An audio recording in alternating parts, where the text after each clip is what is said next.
కోసం భవిష్యత్తు భావితరాల భవిష్యత్తు కూడా నాంది పలకత. కార్మికులు కూలీలు మీరు చెప్పండి, మీకు ఉపాధి దొరకతా ఉందని అడుగుతున్నా. భవన నిర్మాణ కార్మికులు మీరు చెప్పండి, మీకు పని దొరికిందా అని మిమ్మల్ని అడుగుతున్నా. బీసీలు, ఎస్సీలు, ఎస్టీలు, మైనారిటీలు అడుగుతున్నా. కార్పొరేషన్ నిధులు వచ్చాయా మీకు? ₹1 రుణం ఇచ్చారా మీకు? ₹1 సబ్సిడీ ఇచ్చారా మీకు? ఏ ఒక్కరికి సహాయం చేయలేదు. వీళ్ళందరూ అయిపోయారు. ప్రభుత్వ ఉద్యోగులు ఉన్నారు ఇక్కడ. ప్రభుత్వ ఉద్యోగులు అడుగుతున్నా, ఏమయ్యా ప్రభుత్వ ఉద్యోగులు పోలీసులు కూడా ఉన్నారు, మీకు జీతాలు నెల వస్తున్నాయా? కొన్నిసార్లు నేను అడిగితే మీ అకౌంట్ కొడుతున్నారు. నేను అడుగుతున్నా, మీ ప్రావిడెంట్ ఫండ్ మీ డబ్బులది, అందులో డబ్బులు తీసుకునే పరిస్థితిలో మీరున్నారా అని మిమ్మల్ని అడుగుతున్నా. వాళ్ళు లేరు. అందుకే నేను వచ్చా, ప్రజాగళం పేరుతో వచ్చా, సింహ గర్జన చేయడానికి వచ్చా, శంకారావం పూరించడానికి వచ్చా, ప్రజల్ని చైతన్యవంతులు చేయడానికి వచ్చా, అన్ని వర్గాల్లో చైతన్యం తీసుకొచ్చి వైఎస్ఆర్ కాంగ్రెస్ పార్టీని చిత్తుగా ఓడించడానికి వచ్చా. ఓడించడమని చెప్పడానికి వచ్చాను. మీరు సిద్ధమా అని మిమ్మల్ని అడుగుతున్నా. నిన్న మొన్న వచ్చాడు, ముందు సిద్ధం బోర్డు పెట్టాడు, ఇప్పుడు మేము సిద్ధమని వచ్చాడు. మా తమ్ముడు అడుగుతున్నాడు, తాగునీళ్ళు ఇవ్వలేని మీరు ఎన్నికలకు వచ్చారు. ఈరోజు సాగునీరు ఇవ్వలేని మీరు ఎన్నికలకు వచ్చారు. మీరు కర్నూలులో నిన్నే చూశారు, తాగేదానికి నీళ్లు లేక, స్నానానికి నీళ్లు లేక. మీరు ఒకసారి చూస్తే వారం రోజులు 10 రోజులకు ఒకసారి స్నానం చేస్తున్నారు.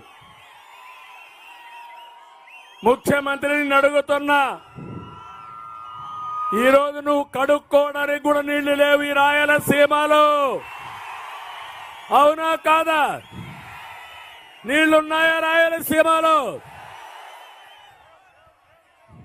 అందుకే మీరు ఒకసారి చూస్తే జగన్మోహన్ రెడ్డి మొన్నటి వరకు పరదాలు పెట్టుకొని తిరిగాడు. ఆకాశంలో తిరిగితే కిందన చెట్లు కొట్టేశారు. అదే సమయంలో అన్ని స్కూళ్లన్నీ మూయించి బలవంతంగా మనుషులు తీసుకుపోయారు, కూలీ మనుషుల్ని. నిన్న కూడా తీసుకుపోయారు. నిలిచారా మనుషులు అక్కడ? ఉన్నారా మనుషులు అక్కడ? ఎందుకు లేరు? సాయంత్రం పూట మీ మీటింగులు వెలవెల, మీ యాత్ర తుస్సు అయిపోయింది. మంచి మధ్యాహ్నం, మిట్ట మధ్యాహ్నం మా ప్రజానీకం, మా ఆడబిడ్డలు మేము పోరాటానికి సిద్ధం, మిమ్మల్ని ఓడించడానికి మేము సిద్ధమని నిర్ణయించుకొని ఎన్నికల యుద్ధానికి వచ్చారు. అవునా కాదా? అది జరగకపోతే ఈరోజు మీకు అందరికీ ఒకటే చెప్తున్నా, నేను కొన్ని విషయాలు మీకు చెప్పాలి. ప్రతి ఇంటిని, ప్రతి ఊరిని, ప్రతి ప్రాంతాన్ని నాశనం చేసిన చరిత్రహీనుడు ఎవరయ్యా? ఎవరు? ఎవరు? జగన్కు తెలిసిందే ఒకటే, రద్దులు, గుద్దులు, బొక్కుడు, నొక్కుడు, కూల్చివేతలు, దాడులు, కేసులు. అంతేనా?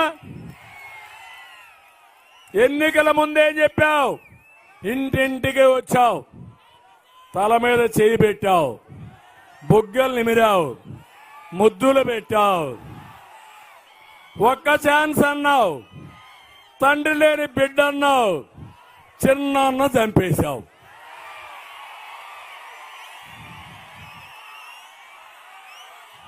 అవునా కాదా? చిన్నాన్న చంపి చెల్లెల్ని జైలుకి పంపించాలని ఆలోచిస్తున్నావు. దోషుల్ని మాత్రం పక్కన పెట్టుకొని తిరుగుతున్నావు నువ్వు. ఆ దోషికి మీ చిన్నాన్నని హత్య చేపించి ఎవరైతే హత్య చేపించారో వాళ్ళకే సీట్ ఇచ్చి మీ నాన్నని మీ చిన్నాన్నని వెక్కిరిస్తావా నువ్వు? ఆత్మకు క్షోభ పెడతావా నువ్వు అని అడుగుతున్నా. ఇది న్యాయమా అని మిమ్మల్ని అడుగుతున్నా. అందుకే తమ్ముళ్ళు, మన జిల్లాను తీసుకుందాం, ఉమ్మడి కర్నూలు జిల్లాను తీసుకుందాం.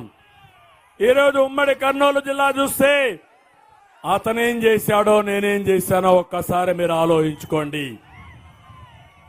ఈరోజు మీరు చూస్తే జైన్ ఇరిగేషన్ ప్రాజెక్ట్ మా తమ్ముడు చెప్తున్నారు, బాబాయ్